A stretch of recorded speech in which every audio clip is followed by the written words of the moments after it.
I brought a lot of apples. I didn't bring any. I brought one sapote, it was Bravo. And that was from Bob Chambers' collection down there. Okay. How many acres do you think he had? 30? I don't know. 30 to 50? It went on and on. He had to have that many, yeah.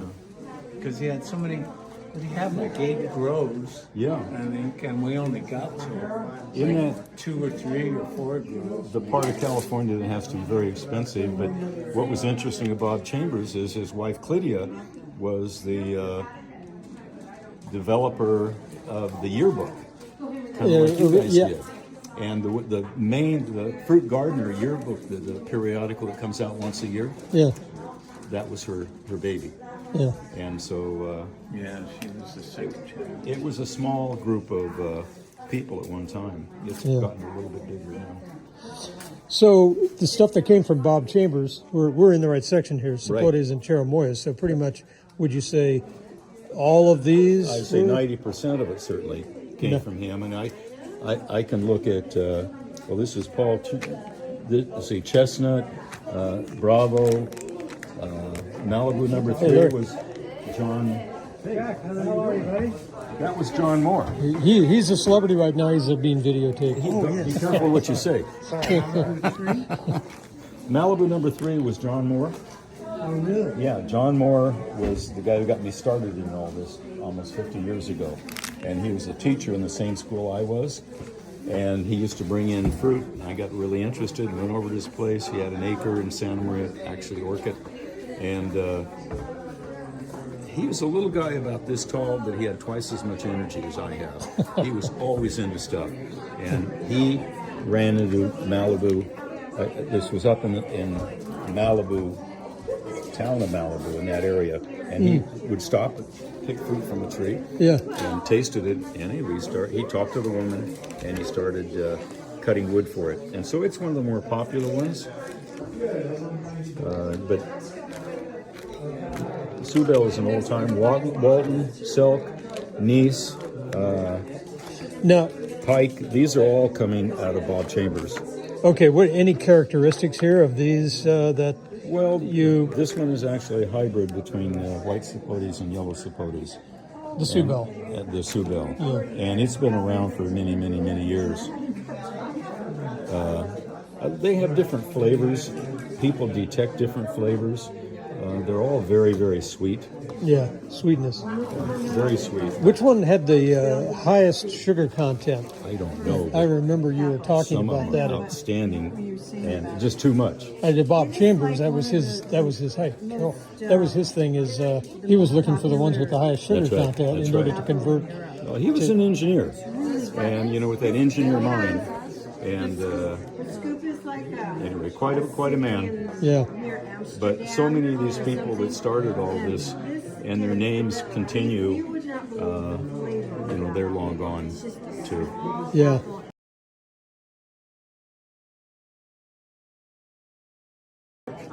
If we could just talk about which one of these, you said that there was one here that was the best, that you thought was the best. Choat. Okay. That actually came from Florida. And it's a hybrid. It's a West Indian and Guatemalan variety, and it has a big fruit, beautiful fruit, and beautiful color inside. And Cream Heart was the one.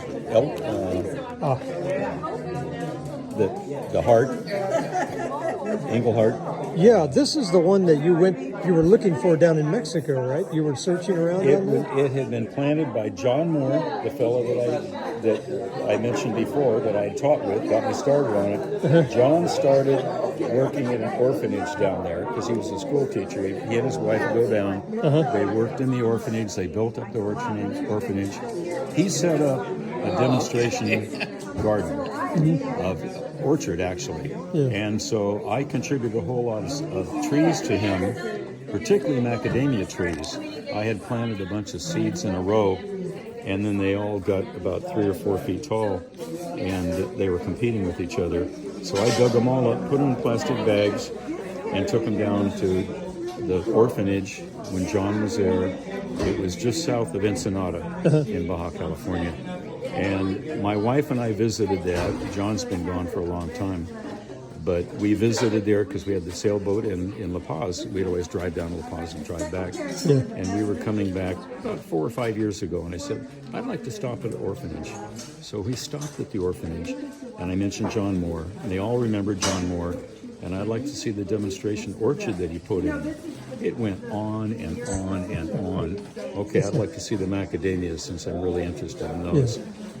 Mature macadamia trees, people selling boxes of macadamia nuts on the main street of the highway. Yeah. And it was just kind of neat where those all came from and the fact that John set it up. But it's a cash crop for the orphanage, which is neat to see, the stuff that he set up. Have you been down there recently? No, we actually sold our boat 3 years ago. Yeah. And we're getting older. And we sailing in the CRFG was fine, but the storms, I was worried about my wife and me. Yeah. And so we had 22 years down there. Yeah, that's a long time. And sailing down, and we had a very good time. Well, any other varieties here? Well, they all, let's see.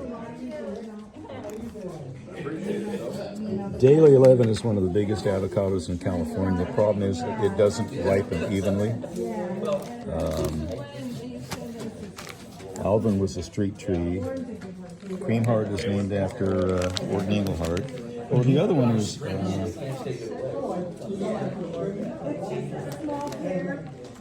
Esther is a selection from the University of California at Riverside. Hass is a common commercial variety is Hass. This is a Helen with 2 L's. This was recommended by the curator of the collection at the University of California at Riverside. And she made sure to make that I knew that it was Helen with 2 L's. and she's still working down there. She still curates the collection. But how is this avocado? This is my second best compared to Choat. Choat, It's number just 2 here. outstanding. Helen. It's huge and excellent flavor. Great. Koala is actually from Australia. How is it? It's an avocado. Okay. I mean, it's one that Nothing you don't have to spectacular. say makes good guacamole. That would be an insult to the avocado, and you hear that a lot. Oh, yeah. But these Nabal.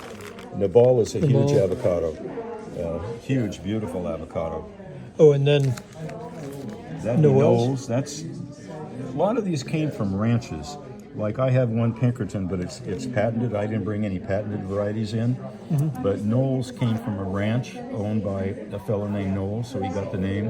The Pinkerton avocado, which is a commercial avocado and an excellent avocado, but it's patented, so it's not here. But that's off the Pinkerton Ranch in Satacoy, California. So it's interesting. I wish you knew more about, like Linda. Who is Linda? Linda's a wonderful avocado and a beautiful avocado, but Linda was probably somebody special to somebody to name it after him. Which is the biggest, best tasting avocado? Well, the Daily 11 is supposed to be the biggest, that people take it to the fair to impress people. But does it taste good? But as far as an overall best avocado, for me, it's Choquette. I got chocolate. Okay. I got chocolate and Helen. And you got Helen. Those would be the two. Are they big? They're big. Yeah, both Choquette and Helen are big. They're really nice. Yeah. Did you bring these? That's another section here. But Oh, yeah, another. Okay.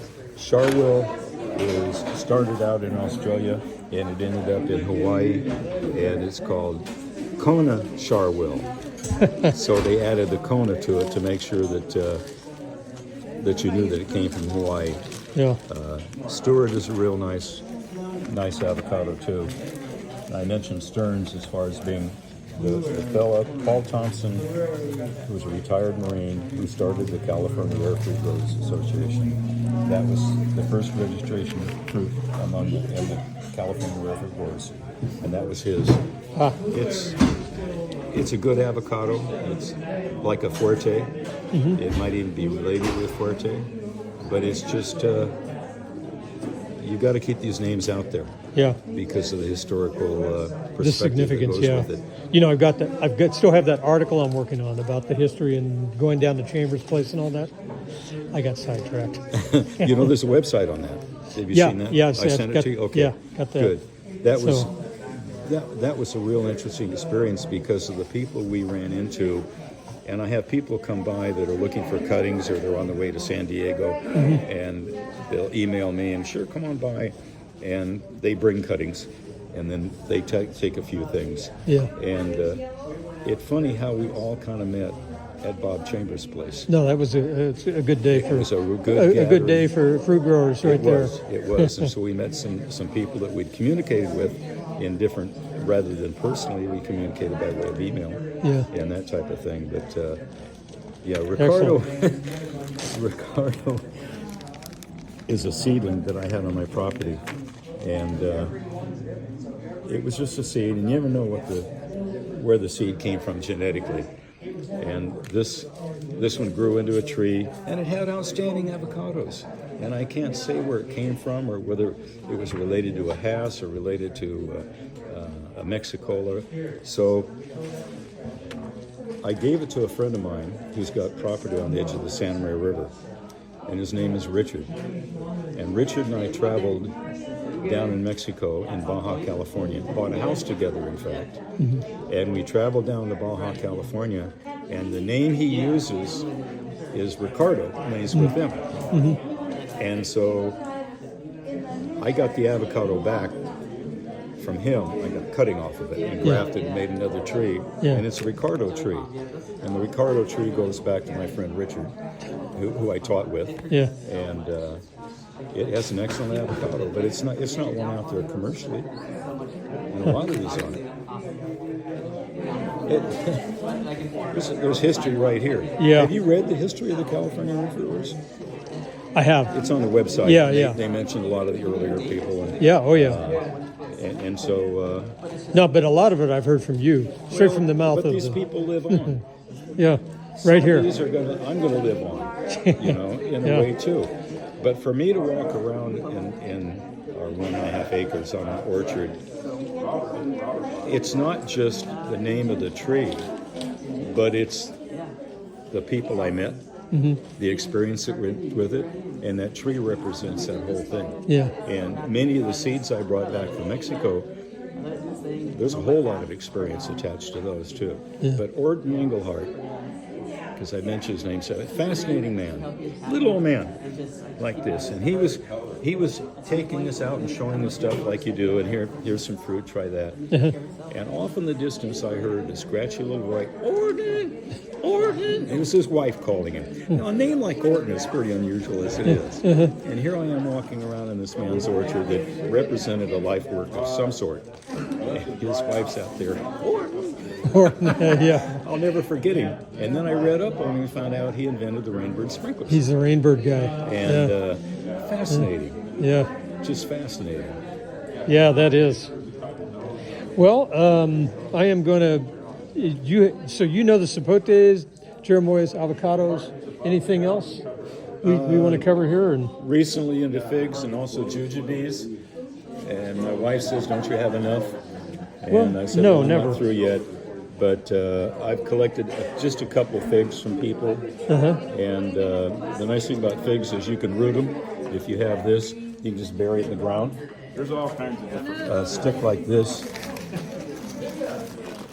And if you have, instead, you can graft don't put it of in course. upside down, huh? No, you gotta know which way it is. That's why when we do the avocados, we cut the end in an angle. So you know which is, because I put them in upside down, and they don't They don't like go it. that way. Yeah. But with Yeah. with the fig, you can plant it in the dirt all the way down, and it'll root at each of the inner nodes. And Oh, you'll no have a kidding. tree. Oh, that's good to know. So they root very, very Yeah. easily. Yeah. And some of the fig scions, even though they're only little short guys, there are people who put them in pots and water them real well and get those to root too. Yeah. But figs root real well. And then recently I've gotten into jujubes and found some sources for those. They come out of China, deep China. And I got one called cocoa. It's supposed to taste like chocolate. Is it fruiting yet, or? No, it's a little tiny guy. It's Little only a tiny. foot tall. Oh, okay. The buds are just now swelling. Yeah. It actually came out of the Yalta Organic Nursery in Ukraine. Really? Yeah. No.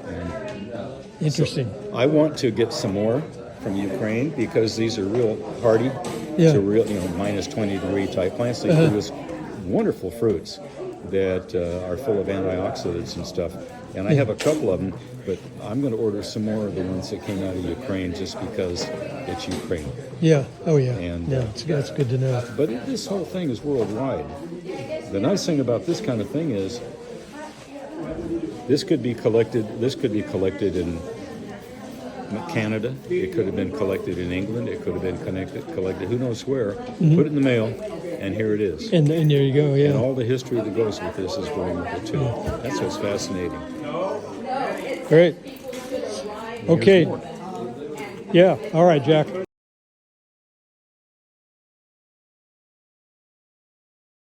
Talk away about apples. Yeah. Okay. Good. Yeah. We want to talk about. You brought a whole bunch of apples today. Tell me what you got here. What's your favorite? What's start my with that. favorite? One of my favorites is Hawaii. Oh yeah, we are that. We love that. It's a low chill, fairly low chill apple. Another favorite is one. Was that Eder apple? Albert Eder was a hybridizer of apples up in about mid California there, close to the coast. And one of his is thornberry. We like very much. It has a little bit of pink in it, and it has a berry flavor to it. Very good apple. Is it crispy or? Crispy. Yeah. Yes, Pink Lady we love. It comes late. I mean, we had them hanging this year until December. And another one is Granny Smith we like. It hung on the tree until January, and then we stored it in the refrigerator in the crisper, and then they're so good. Yeah. What are you grafting these onto? These are trees that you've had in your yard for years and years? Apple trees, yeah, I have. Well, I used to have about 200 varieties on about 80 trees. I still have about 80 trees, but I'm kind of, some of them were higher chill and they never adapted to our low chill environment. Some did and some didn't, so I'm kind of editing out the higher chill ones there are no higher chill apples here that you? There are some, not that I brought, but some people brought some. Would you recommend those for anybody that live in? Well, they're good for particular? like people like out in Kiwama or Paso Robles, where they have higher chill. Yeah. But anybody along the coast or down, in San Luis or South County, we're all low chill. I mean, I think we've had maybe 110 hours of chill so far this year is all, which isn't very much. A lot of these apples are even low chill are rated at 300 to 400 hours, but they still fruit here. So far, anyway. Yeah. So the low chill, they need about 300 to 400 hours. Anywhere in order to, from 200 to 400, I think they usually range them, something like that. Yeah. Oh, cool. Okay. Any other recommendations here? Recommendations? Fuji's always a very good eating apple for anyone that likes a good apple that's, it's got a little bit of tang, but it's got a lot of sweet to it. These are well labeled here. Yeah, Pink Ladies are wonderful. There are some Dr. D in here. Dr. D, here's a Dr. D. There's one Dr. D. I know I brought a Dr. D in, but I don't see it. I put it in there. It's in here somewhere. Yeah. Dr. D was Dr. D. Vincencio. Oh, okay. He was in He had the orchard over here by the orchard in. I'm trying to think of off of Highway 101 near. Yes, what's that valley there? I forgot too. Yeah. Anyway, he had a bunch of he had an acre of seedlings that he hybridized himself and then planted the seeds. And they were going to develop the property, so he got a hold of the rare fruit growers. Oh, this must be maybe 15 or more years. It's got to be 15 or more years ago. Yeah. And we went in and we took sign wood of all his crosses to save. And some people, grew it out, and some were good and some weren't so good. But I've got a few that are very good. So Hollywood apple's another good one. Liberty is another good one and it's very disease resistant. Liberty's pretty disease resistant. Apple. Yeah. What kind of apple is that? It's a striped apple, green and red striped, and a nice crispy sweet apple. Another good apple is Make Peace. This one was developed by Paul Thompson, the one founder of the CRFG. Mm-hmm. Yeah, that's Make Peace. That's from Founder of the whole CRFG back in the day. Yes. Yeah. Anywhere in there. It's good. Did you bring anything here, Mark? No, I'm just helping. You're helping to get it together. Beverly Hills is another excellent variety. Low chill. Rayburn is an excellent variety. It says this one has more hours, but it still does good in my low chill climate. Up on the mesa. Yeah, Yeah. I'm on the Mason. Mesa. Yeah. Arlington Pippin is an excellent apple. Belle de Biscoop is a very good. This is from Holland, I believe. Huh. Why is this so good? It's a good cooking apple, and it's a good eating apple, and it stores good. Yeah. Another unique one we have is when we used to do apple grafting at the high schools. One teacher down in Rigetti High School, Miguel Guerrera, came up with this apple. He hybridized an apple and came up with this. It's a pink fleshed apple. Very good okay. apple. I've heard about this one. Yeah. Yeah. Guerrera Red. I'll take one. It's excellent. Sold. Yeah, it's a good one. Yeah. Well, great. Anything? Did you bring anything else? Any other? Not too much. I bought a few avocados and Asian pears. Oh yeah, we got some great Asian pears from Paul and Moyer. Oh, She got some cuttings from him. He has some great pears, man. They're big. yeah. And yeah. what'd you bring here? I brought Hisui, which is one of the real good, flavorful Asian pear. I brought Raja. So this is one of yours? Yeah, that's one of mine there. Hisui. Okay. Yeah, Hisui's a good one. I brought Shinko. Hisui. Nashinki. That's an old one. I brought that one. That's a good Asian pear. This is European pears. I brought some European pears too. Ayers is almost like a seckle. Have you ever had a seckle? Seckle is like, France's dessert pear. It's a small pear, but it's super sweet and buttery. Yeah. And this Ayers is also the same way. Ayers is one of them they call a Southern Cross pear. There's pears that they grow down in the south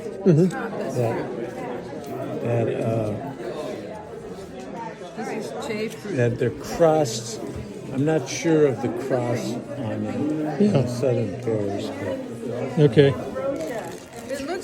this. What do you got, But Patty? it's not all bunched up like that. Oh, you're taking something? That's all right. Well, This is a very I casual. don't know what that is. That feels like It that. looks like this, but it's not all bunched up. They said this is chafe fruit. Well, that's a. Doesn't look like any chafe fruit I grow.